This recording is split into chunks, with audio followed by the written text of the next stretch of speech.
여러분 안녕하세요. 투부정사와 동명사에 대해서 함께 나눠보도록 하겠습니다. 여러분 여태까지 투부정사, 동명사 많이 배워보셨죠? 그런데 배울 때마다 그 내용이 굉장히 복잡한 것 같아서 참 어렵게 느껴질 때가 참 많았을 것입니다. 그런데 오늘은 조금 더 쉽고 재밌고 시각적으로 직관적이게 하도록 해보겠습니다. 제가 한 문장 만들어 보겠습니다. I like read. 이 문장을 해석하면 어떻게 될까요? 나는 좋아한다, 읽다. 우리는 영어 원어민이 아니기 때문에 아무리 노력해도 원주민 정도까지밖에 될 수가 없거든요. 그럼 여러분들이 가지고 있는 그 원주민적 직감으로 보았을 때 이 문장은 어떤가요? 옳은 문장인가요? 옳지 않은 문장인가요? 영어만을 들었을 때는 잘 모를 수도 있지만 우리가 이 문장을 해석했을 때 나는 좋아한다, 읽다. 이 말 이상하다라는 생각이 들죠. 그래서 이것을 어떻게 수정해야 할까요? 그렇죠. 나는 좋아한다, 읽는 것을 이라고 해야 올바른 문장이라는 판단이 듭니다. 우리가 우리말 읽다를 읽는 것으로 바꾸는 것만큼이나 영어에서도 쉽게 읽다라는 표현을 읽는 것, 읽을 또는 읽기 위해와 같은 다른 의미의 표현으로 바꿀 수가 있습니다. 그 표현은 아주 간단한데요. 그럼 그 방법은 도대체 무엇일까요? 오늘 그 방법에 대해서 같이 한번 공부해 보도록 하겠습니다. 그 방법은 바로 준동사입니다. 준동사라는 말을 딱 들었을 때 그 의미가 바로 떠오르지 않고 오히려 어려운 느낌이 들 수 있는데요. 준동사의 의미는 무엇일까요?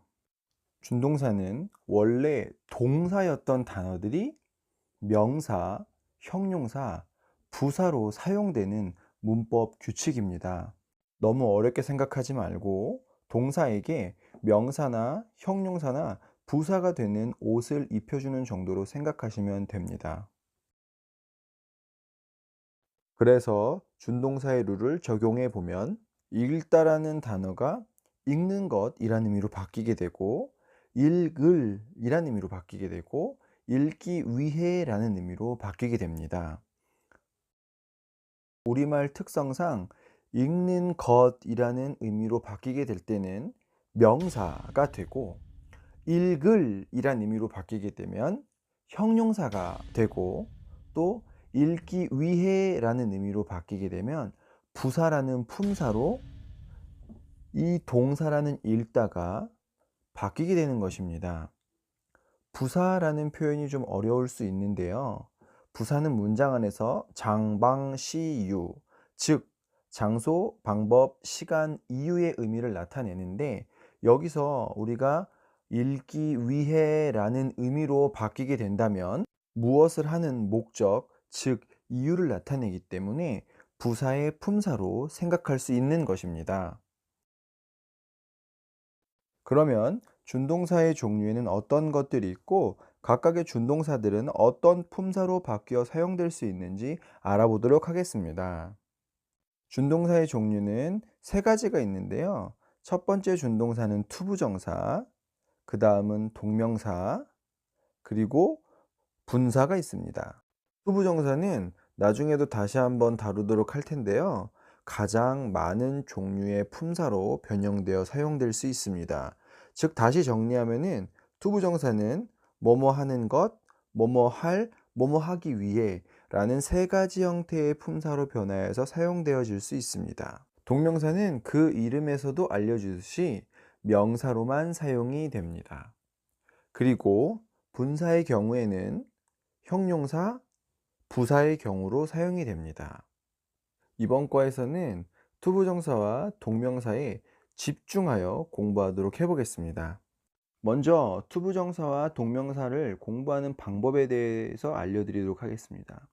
투부정사, 동명사를 공부할 때는 제목에서도 보시면 알 수 있듯이 투부정사 vs 동명사입니다. 이 두 개의 공통점을 중심으로 공부해서는 투부정사와 동명사를 명확히 구분하는 기준을 세우기가 어려워집니다. 공부할 때는 반드시 투부정사는 어떤 특징을 가지고 있고 동명사는 어떤 특징을 가지고 있고 이 두 개의 구분된 명확한 기준을 가질 수 있도록 힘써야 합니다. 우선 이 두 준동사의 의미부터 한번 알아볼까요? 투부정사는 어떤 의미일까요? 우선 한문 뜻으로는 안일부의 정할정, 말씀사. 그럼 정해지지 않은 말이라는 의미로 해석을 하면 될 것 같고요. 동명사는 동사가 명사가 된 말이라는 의미를 가지고 있습니다. 영어로는 투부정사를 어떻게 표현할까요? 바로 to infinitive라는 단어로 표현을 합니다. 여기서 fin이란 단어는 끝, in이란 단어는 없다. 그럼 끝이 없다라는 의미로 아주 무한히 다양한 의미로 사용이 된다라는 그런 의미를 가지고 있다고 봐도 될 것 같습니다.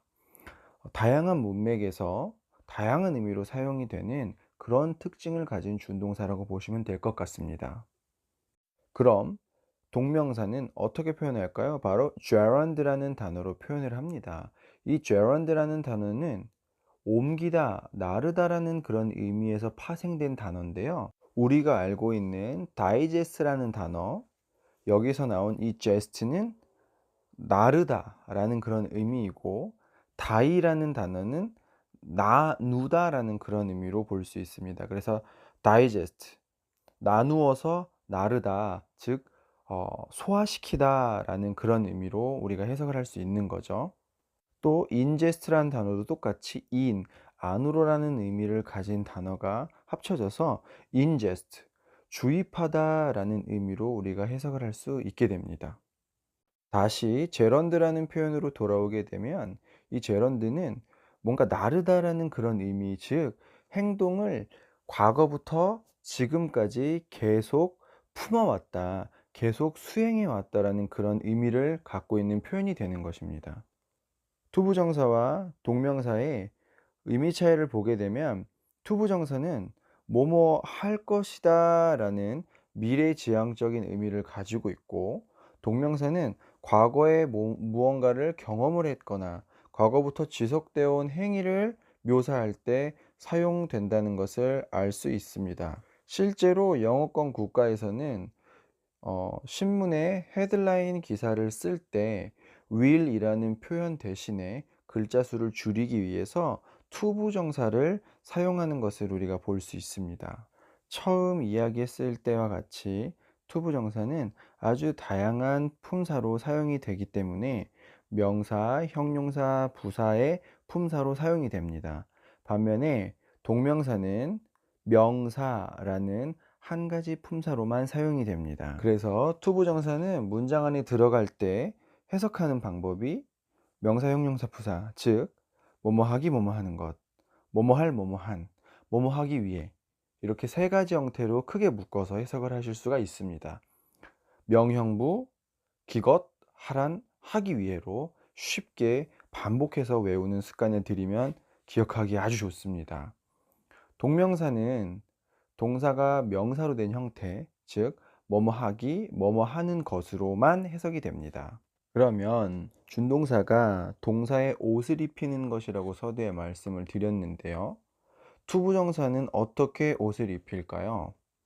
네, 화면에서 보듯이 to 플러스 동사 원형이 됩니다. 그럼 동명사는 어떻게 할까요?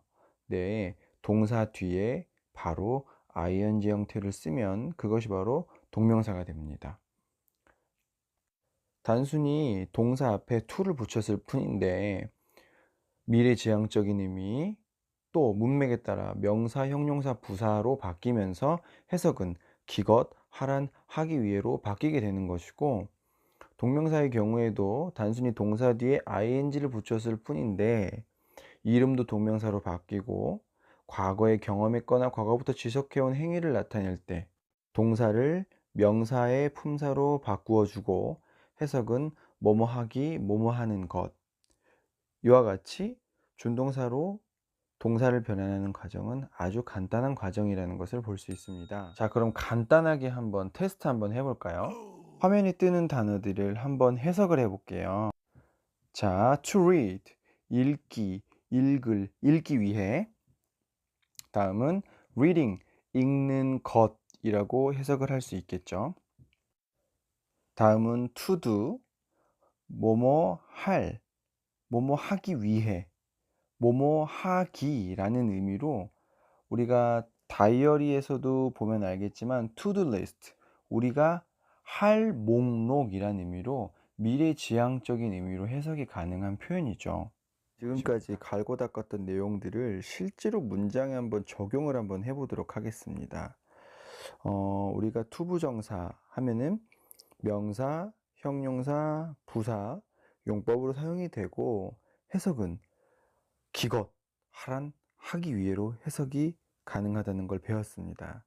그럼 문장에 들어가 있는 투부정사 이제 어떻게 해석하는지 실전 연습 한번 해보도록 하죠. 우선 명사이기 때문에 명사는 문장 안에 들어가면 무슨 역할을 할 수 있을까요? 네, 맞습니다. 주어 역할도 할 수 있고요.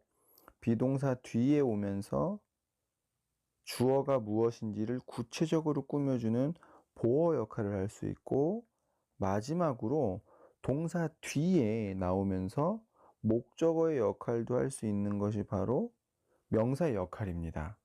이 collect라는 단어를 한번 변형을 한번 시켜볼게요. collect라고 하면은 수집하다가 되겠죠. 근데 만약에 우리가 이 앞에다가 투부정사를 붙이게 되면 해석이 이제 바뀌는 거죠. 수집하기, 수집하는 것, 또는 수집할, 수집한. 그 다음은 수집하기 위해. 이렇게 우리가 해석을 할 수 있겠죠. 자, 그러면은 이 명형부 이 세 가지 용법 중에 지금 첫 번째로 명사일 때는 그런 문장이 어떻게 들어갈 수 있나. 아까 이야기한 것처럼 주어, 목적어, 보어의 역할을 할 수 있다고 그랬죠. 그럼 주어 역할에 사용되는 투부정사 한번 먼저 해석해 볼게요. 주어일 때는 그럼 뭐뭐 하기, 뭐뭐 하는 것으로 그냥 해석하면 되겠죠. 그래서 to collect stamps, 우표를 수집하는 것은 나의 취미이다 라고 해석이 가능하겠죠. 그럼 두 번째 문장 볼게요. My hobby, 나의 hobby는 is to collect stamps, 우표를 수집하기 또는 우표를 수집하는 것이다 라고 해석하게 되면은 전혀 무리가 없습니다. 그 다음 마지막 문장 한번 보겠습니다. 우리가 처음에 I like read라는 문장으로 문제 제기를 할 때 사용됐던 패턴이랑 똑같은 문장인데요. I like, 예를 들어서 to가 없어요. I like collect stamps, 나는 우표 수집하다를 좋아한다. 완전 틀린 문장 되겠죠. 그래서 하다를 하기로 바꿀 수 있는 to 부정사를 사용하니까 문장이 완전 매끄러워짐을 볼 수 있습니다. 그래서 I like to collect stamps, 나는 좋아한다 우표를 수집하는 것을. 이렇게 해서 우리가 to 부정사가 문장의 명사로 사용되었을 때 문장에 주어나 보어나 목적으로 사용되는 그런 예문들을 한번 살펴보았습니다. 자, 다음은 투부정사가 형용사로 사용되어진 형태의 문장을 한번 볼 텐데요. 우선 형용사의 특징 한 번만 짚고 넘어갈까요? 형용사는 무슨 역할을 할까요? 네, 맞아요. 명사를 꾸며주는 역할을 해요. 그래서 뭐 예를 들면 잘생긴 선생님, 마음이 따뜻한 선생님, 멋이 있는 선생님, 분위기가 좋은 선생님, 여러 가지 형태로 명사를 꾸며주는 그런 형용사들을 우리가 앞에다가 위치시킬 수 있다는 것을 알고 있어요. 그죠? handsome teacher, kind teacher 이렇게. 자, 그런데 이 투부정사가 문장에서 명사를 사용될 때는 한 가지 바뀌는 점이 하나 있어요. 어떤 것인지 한번 보여드릴게요. 영어에서는 이렇게 형용사가 명사에게 의미를 더해주는 것을 조금 어려운 말로 수식이라고 이야기를 합니다. 그런데 이 명사랑 형용사가 1대1 관계에 있다라고 하면은 형용사가 앞에 옵니다. handsome teacher 이런 것처럼. 그런데 만약에 형용사가 형용사의 역할을 하는 이 표현이 한 개가 아니라 두 개가 된다. 즉 명사보다 많게 되면은 위치는 어디로 가냐면은 명사 뒤로 형용사가 위치하게 되는 그런 규칙이 있어요.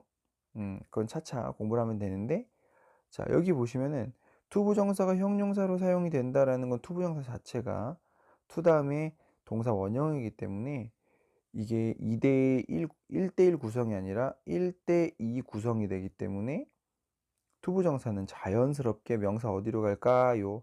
바로 뒤에 위치하는 것을 볼 수 있습니다. 예문 한번 보겠습니다. I have some money. 나는 돈을 가지고 있다. 어떤 돈일까요? To buy a car. 차를 살 돈이죠. 그죠? 차를 살. 기껏 할한 하기 위해 뭐뭐 할이란 의미로 사용이 되었고 이 to buy의 의미를 보게 되면 앞에 있는 명사 즉 차를 살 돈이라는 뭐뭐 할 돈이라는 투부정사가 명사인 money를 꾸며주는 그런 문장 구조가 되었다라는 것을 볼 수가 있습니다. 이와 같이 투부정사가 명사 뒤에 오는 경우에는 뭐뭐 할 또는 뭐뭐 한이라는 의미로 해석을 한다라는 것을 정리해 두고 갔으면 좋겠습니다. 필기한 내용은 지우고요.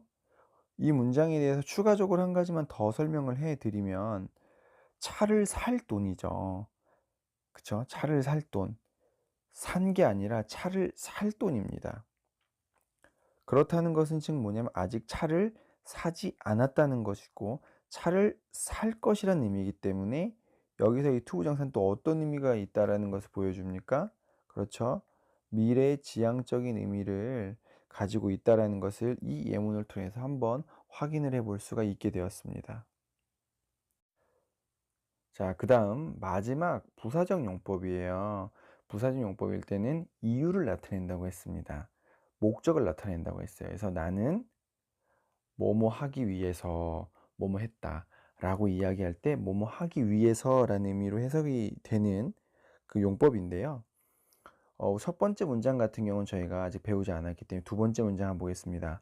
I ran to buy the stamp. 나는 뛰었다. 왜 뛰었을까요? 우표를 사기 위해서 뛰었다. 즉 기껏 하기 위해 여기서 나는 우표를 사기 위해서 떴다라는 형태로 문장이 해석 가능한 투부정사의 부사적 용법을 볼 수 있습니다. 처음에는 투부정사를 공부를 할 때 이 투부정사가 명사로 쓰였는지 형용사로 쓰였는지 부사로 쓰였는지 구분하는 게 쉽지가 않습니다. 투부정사가 위치한 곳에 문맥도 살펴봐야 되고 투부정사 앞에 무엇이 있는지도 봐야 되는데 처음에는 그게 잘 안 될 거예요. 그렇기 때문에 다양한 문장을 볼 때마다 이 투부정사는 이런 의미를 가지고 있네 라는 것을 끊임없이 찾기 위해서 훈련하고 노력해야 되는 그런 자세가 필요합니다. 투부정사하고 동명사는 처음 어떻게 배우느냐가 굉장히 중요합니다. 그래서 시작할 때 설명이 상당히 길었는데요. 투부정사, 동명사 평생 동안 사용할 거거든요. 그런데 지금 헷갈려 버리고 제대로 내용 정리 안 되면 그때도 똑같이 헷갈리고 극복하기가 어려워지게 됩니다. 질문해 주시고요. 투부정사, 동명사 여기까지 하도록 하겠습니다.